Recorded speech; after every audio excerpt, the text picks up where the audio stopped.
Sa video ito, isa na namang solidong kwentong ibabahagi ko sa inyo. Kasama natin ang mga kapwa nating motovloggers upang sabay-sabay natin masaksihan, maipakita ang likas na kagandahan ng Ubud Falls. Ang dami na namin. Kasama na rin namin ang mga kasama din namin. Pero bago natin marating ang mismong talon na ito, ibabahagi ko muna sa inyo mga lugar na daanan namin. Ang mga kailangan bayaran o entrance fee sa lugar. Ang bayaran is per hour. Kung gaano katagal ang trekking na kailangan talahakin upang marating ang Ubud Falls na matatagpuan sa kabundukan. Kaya tara mga par, samahan ninyo kami sa panibagong adventure na ito. Let's go! Umpisa na natin ang kwento.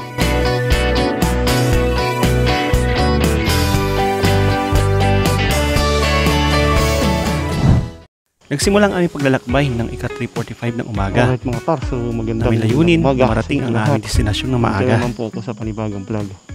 So ngayon, ang oras na ay nasa 3:45 at ang araw na ngayon ay nasa October 25.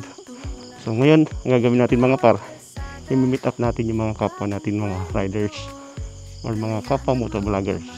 So titignan natin sila sa Nueva Ecija. Tapos punta tayo ng Aurora. So ngayon, ang mga kasama natin sa ating biyahe ngayon, yan ang ating OBR. Dapat ka dito OBR.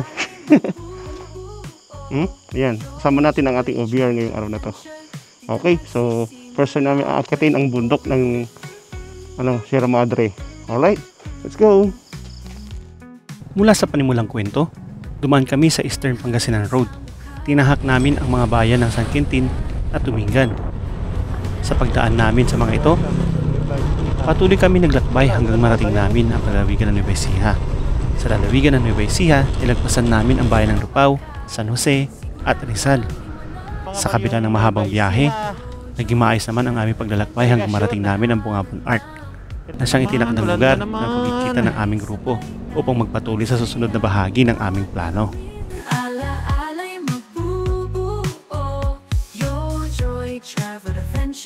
Dito nagsisimula ang kwento mo. Hangin sa andahin, basta't magkasama. Laging may ngiti, kahit anong laban. Sa bawat pag-ikot ng gulong at oras, buhay ay kwento, adventure ang lakad.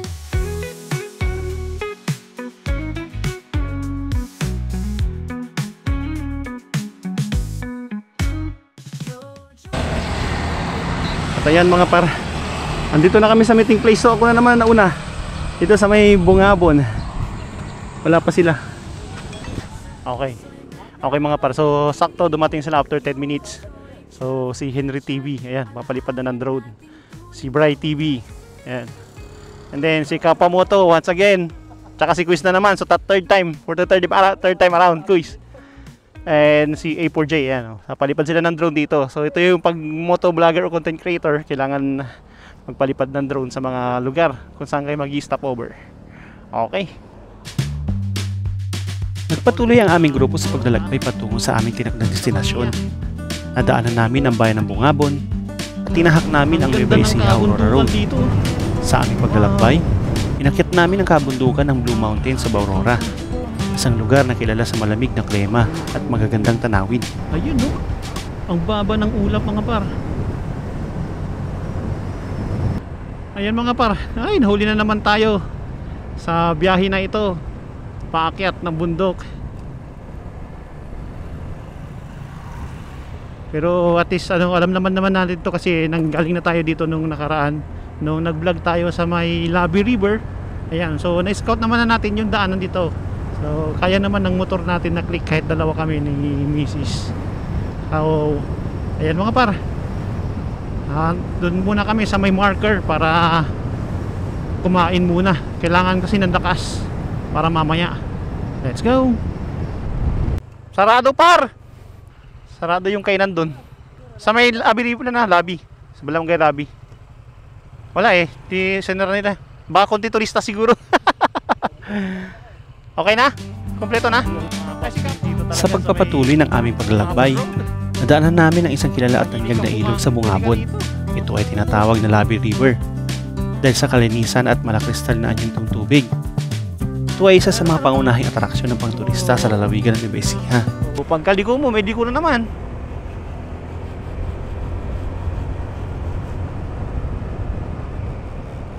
Oh, sharp curve. Blind spot pa.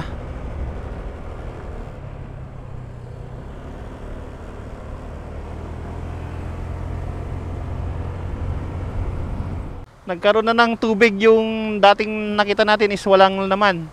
Ayan, nagkaroon na ng falls. Ayan, mayroon palang mga nakapaalaada dito. Mahigpit na pinagbabawal ang pagpuputol ng punong kahoy, pag-iwan ng o pagtatapon ng basura at mga tirang pagkain. So, mayroon tayong multa mga par. 500 to 20,000 na penalties. Grabe. Okay mga pa, so once again, ito na naman ang Labi River. So mas lalong gumanda ngayon dahil ang daming tubig. Nung nakaraan pumunta tayo summer, ngayon rainy season. At ang daming mga cottage na naman, malamang na nandito. Ayan welcome to Labi River. Wow, grabe na ka sa tubig. Ayan wow. Ang lakas na ng tubig. Grabe. Ay, wala na yung mga waiting shed na wash out na dito Ayan wala na.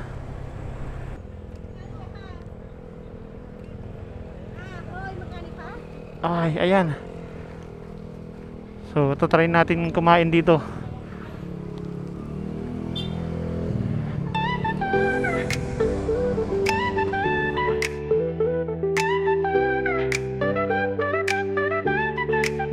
Laging handa, motor o biyahe, kasama ang tropa, saan man tumulag. Bawat kalsada, bagong kwento, kalayaan, damang-dama sa pag-ikot ng gulong. Inakyat namin ang kabundukan ng Sierra Madre bilang bahagi ng aming paglalakbay patungo sa Aurora.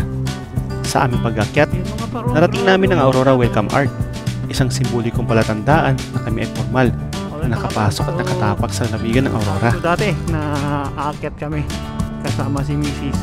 So ngayon ito na, umakyat kami, hindi pa ADB ang gamit namin ngayon. So gumagamit kami ng Honda Click. At ito, so promise ko sa inyo, kasama na ako na si Mrs. umakyat ng Aurora. Alright, napahinto sila Kois tsaka si Henry TV sa ganda nung tanawin dito sa ibaba ng Bungabon Aurora Road. Yun, so ito na ang marker ng Aurora at saka ang Nueva Vizcaya. So ito yung old marker dito sa Santa Maria Ilocos, Santa Maria Aurora. Wow. Picture tayo May picture ba tayo dyan? Grupo tayo, grupo.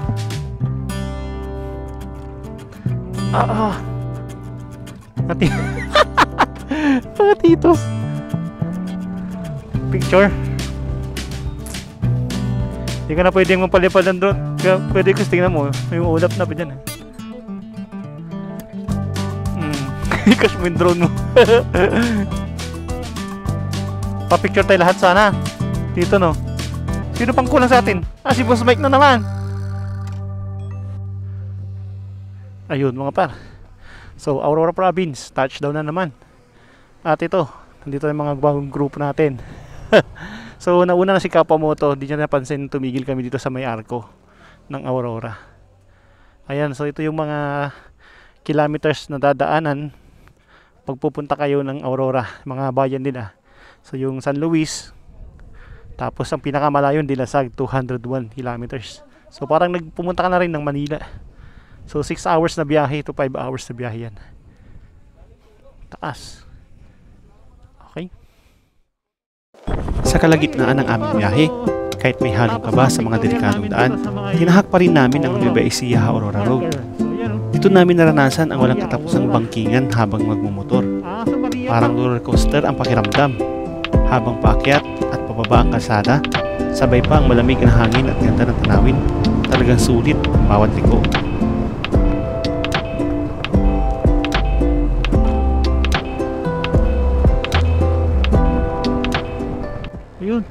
So dito sa part na to, dun sa may Maria Aurora, ito oh. Nag-landslide dito. Ayan oh, kalbo mga par. Delikado. Ang kapal oh, daming mga natanggal. Ayan, bumaba na yung mga bato at saka buhangin dito sa may kalsada. So ito yung ngayon yung mga inaayos ng mga trabahador dito. Nilalagyan nila ng yung mga wire para tumibay. Ayun, dun pa, mayroon pa dong nagkaroon ng landslide oh. So first time natin itong daanan mga par, itong Maria Aurora dito sa may Bungabon and Maria Aurora Road. Ito pala itsura niya. Maluwang din naman siya mga par. Pero yun nga lang, dahil sa ulan-ulan siguro, ganito ang nangyari. May mga landslide, may mga tubig sa daan, madulas. Tsaka yung iba may lumot. Ayan, ito kagaya ng mga ganito oh. Kaya kapag napagilid ka, huwag ka masyadong gigilid mga par, para di ka madulas. Okay, so alright mga par, so time check tayo. 10:30 na po ng umaga at dito na kami sa may malapit sa aming huling destinasyon. Happy pala dito mga par. Andi bangkingan dito sa may Maria Aurora. Ayan oh. Kanina pa tayo bubangking dito sa may kaninang daanan. Pero maganda kasi maluwang yung kalsada. Pwede siya sa mga nag-a-adventure or mga 4 wheels na gustong mag-shortcut papuntang Baler. Pwede itong daanan na ito. Basta wala lang landslide. Matapos ang ilang minutong bangkingan sa pagmumotor, narating din namin ang Villa Aurora Bridge, kung saan kami ay napakanan para pumasok sa jump off ng Ubud Falls. Ang ganda naman. Napakatahimik ng ating motor. Hindi siya nalulubak-lubak. Ayun, ang ganda oh, smooth. Wow. Ngayon mga par, so unang tulay na ating dadaanan dito sa Maria Aurora at dito rin tayo pupunta sa may Ubud Falls. Ayan, may falls. So ito na yun. Hindi na tayo tatawid sa kabila. Papasok na tayo sa may daanan dito. Ayan oh. Welcome to Maria Aurora. Yun. Oh, ganda. Ayan na. So dito na yung papasok papuntang Maria Aurora. Ay, papuntang Ubud Falls.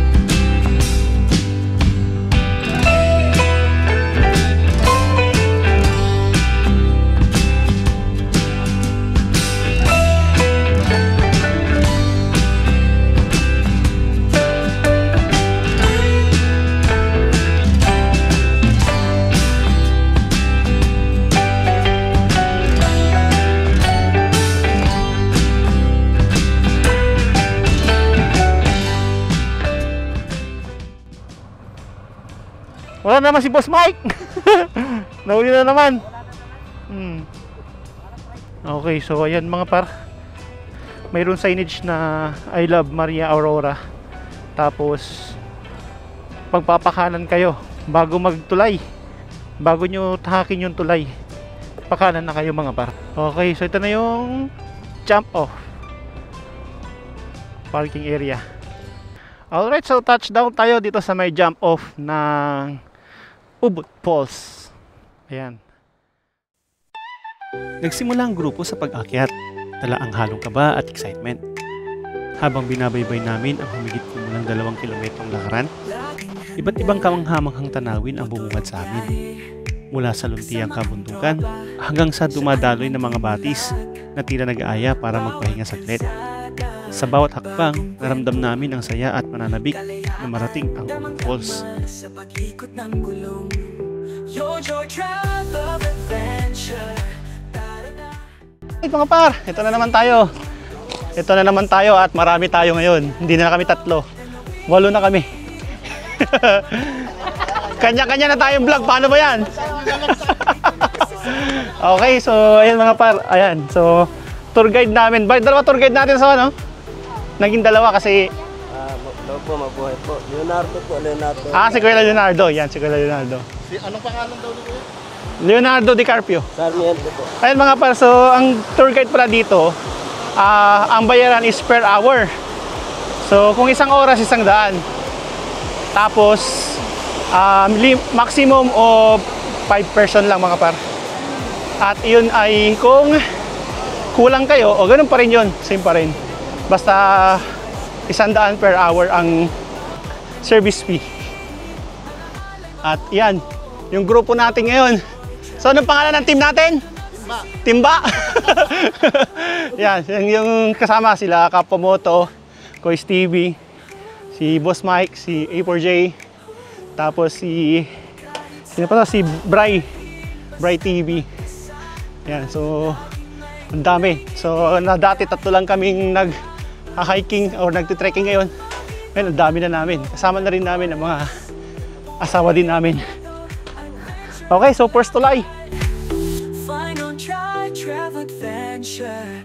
Tara na, sama-sama tayo hanggang dulo ng biyahe. Bawat tanawin sa puso'y mananatili. Joy travel adventure. Alaala natin, tunay na wakas.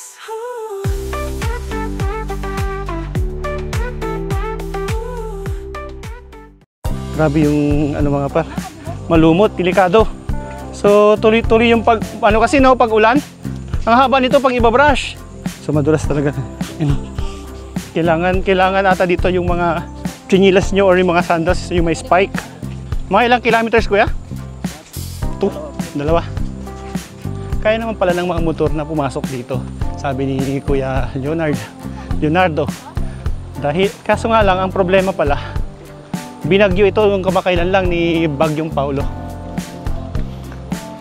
So yun ang problema ngayon, hindi maipasok. So yung ginagawa ito, lakad talaga, 2 kilometers na lakaran.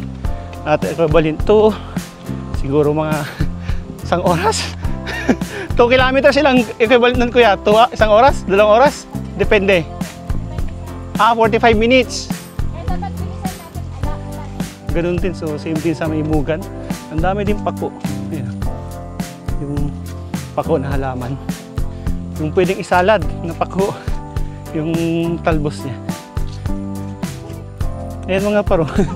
May kaparyas yung talong, itsura ng talong. Ay, may tinik na ano. So sabi nila kuya, parang talong-talungan daw ang tawag. So, nakakalason pala yan. Ayan, ang daming pako talaga.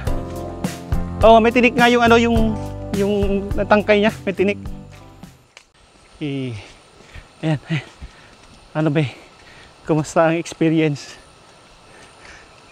Okay lang. Dapat mag-focus kang maglakad dito. Gaya na. Oo, focus sa paglalakad.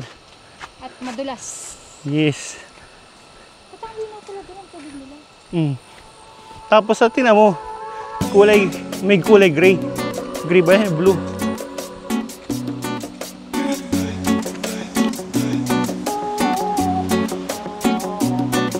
Yan na. Ito na unang dumaan. Si Bry TV. Si 4J, tsaka yung wife niya. Patay na. Ano naman si Kois.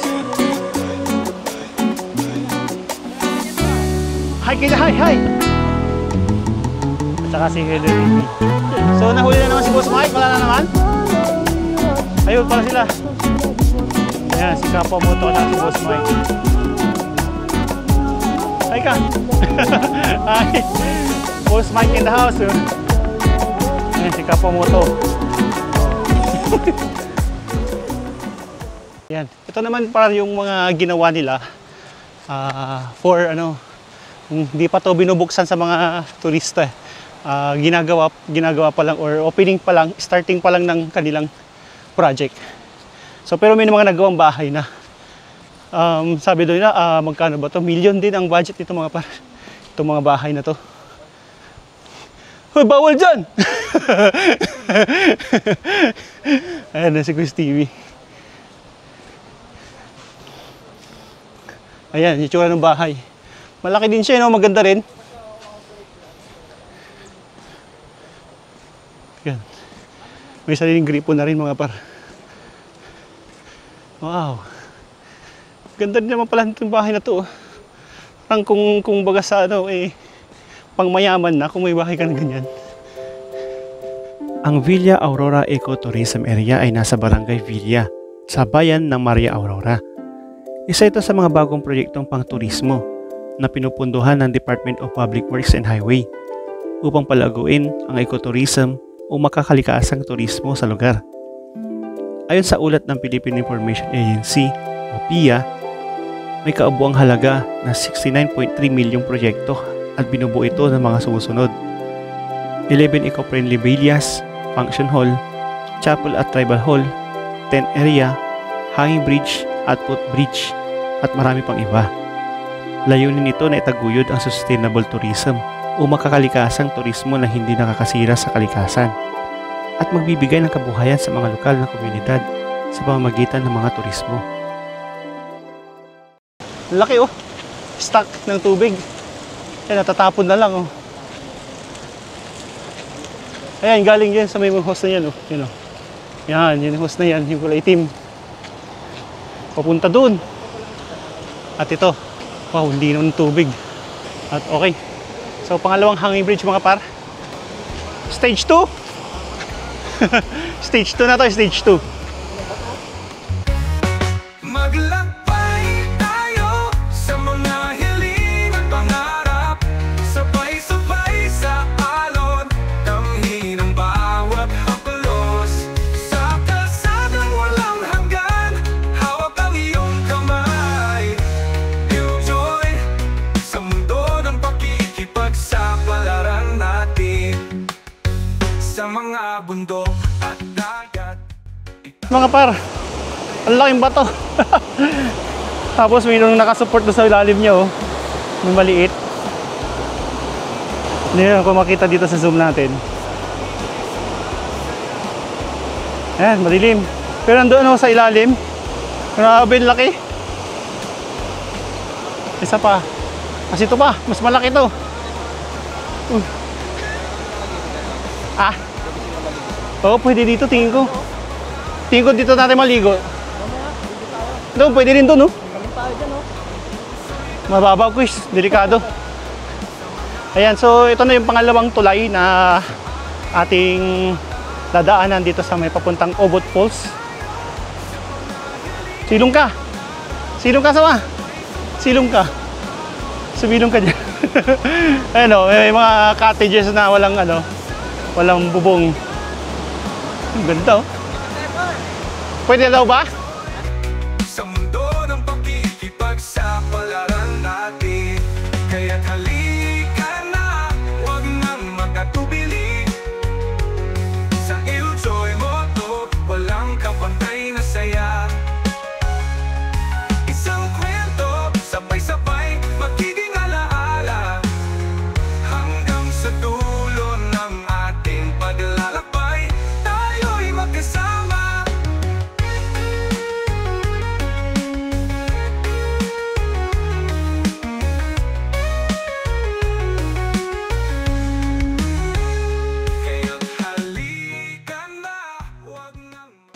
So after ng mga tulay mga par, ito na naman susunod. Packet. May hagdanan naman na siya, papakyat. Oh, pangalawang hollow blocks pa lang. Pahingaan, 9. Saan na ganito kuya?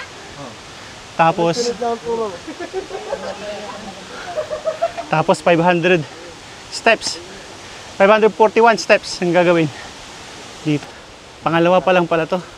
So unang unang pahingaan din nandoon. Pangalawa.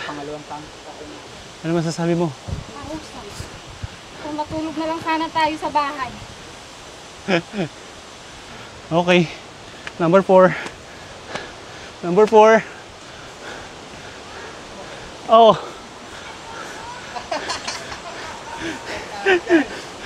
Okay. Tayo po kumagal ng Station of the Cross dito. Panglima. Samahan mo kuya. Nasa Station 5 na tayo. Okay, okay. Station 6. Ay, ay, ay. Lapit na. Oh, flat na lang pala susunod do. Pang 7. 8. Mayroon pa doon? Ah. Oh. Pababa na. Station 8. At ayun, sa taas ang Station 9. Let's go. Okay mga par. Last station. Tapos ang susunod, Yun. Let's go! Matapos ang mahabang lakaran at matarik na akyatan, sa wakas, narating din ng grupo ang tanawing matagal namin inaasam. Sa harap namin ay ang napakagandang Ubod Falls, isang talon na handang magbigay ng kakaibang karanasan sa sinumang nagnanais masilayan ang kanyang likas na ganda. Ang lamig ng tubig, ang tunog ng lagaslas, at preskong simoy ng hangin, lahat ay tila gantimpala sa bawat pagod na aming tiniis.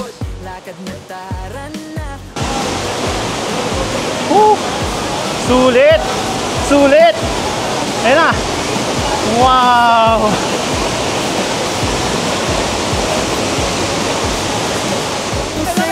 Sige na, huwag nang mag-alala. Ayun na mga par! Ito lang, ikaw mo lang, let's ride. Grabe! Joy Joy Travel Adventure. Let's go, sabay-sabay sumigaw. Laban tayo sa hangin, sa alon, sa ulap, lilipad. Sama-sama, walang iwanan. Let's ride the vibe. Joy Joy Travel Adventure. Yeah, kahit saan na pa, wala nang hinto. Saya lang, vibes lang, galaw lang, dire-diretso. Joy Joy Travel Adventure. Let's go.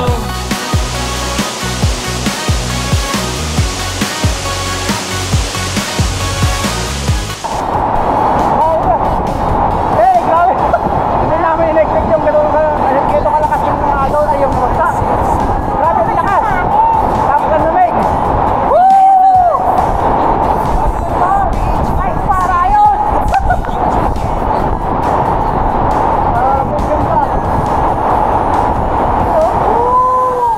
Yeah, try travel adventure. Let's go. Buhay lakbay, puso free flow. Kahapon tapos na, naikwo nagkwento. Ride the world, spread the joy, yo, yo, yeah, try travel adventure. Let's go. Sabay-sabay sumigaw. Sarot tayo sa hangin, sa alon, sa ulap, lilipad. Sama-sama, walang iwanan. Let's ride the vibe.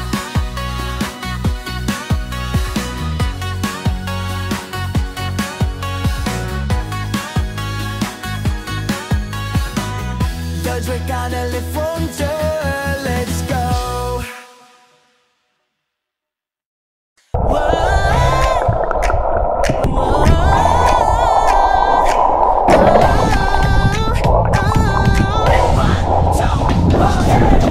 Araw na naman, tara na't kumala.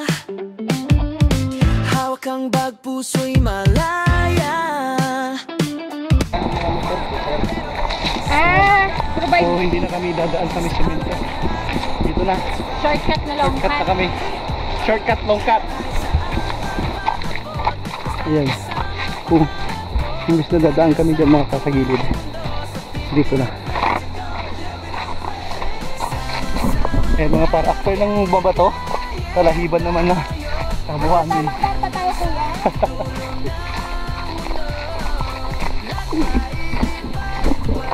Parang mas maganda nga talaga dito dumaan. Dapat ko na lang yung tinuro nyo sa amin kuya kanina.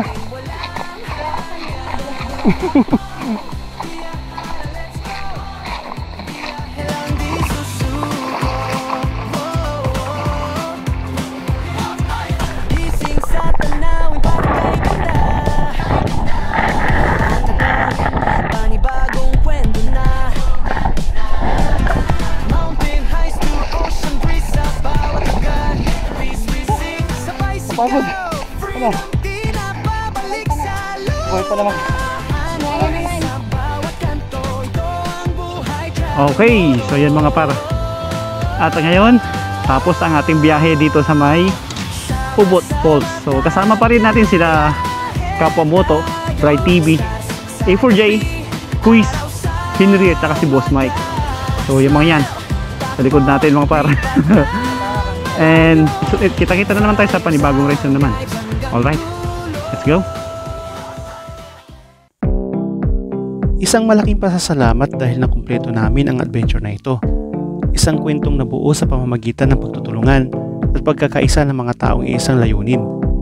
Ang maibahagi sa inyo ang likas at nakatagong yaman ng Pilipinas. Sa pagtatapos ng ating kwento, Isa na naman solidong travel adventure ang ating nais sa katuparan. Sa kabila ng mapaghamong daan at mahabang oras ng pagmamaneho, isang lugar na naman ang nabigyan natin ng magandang kwento.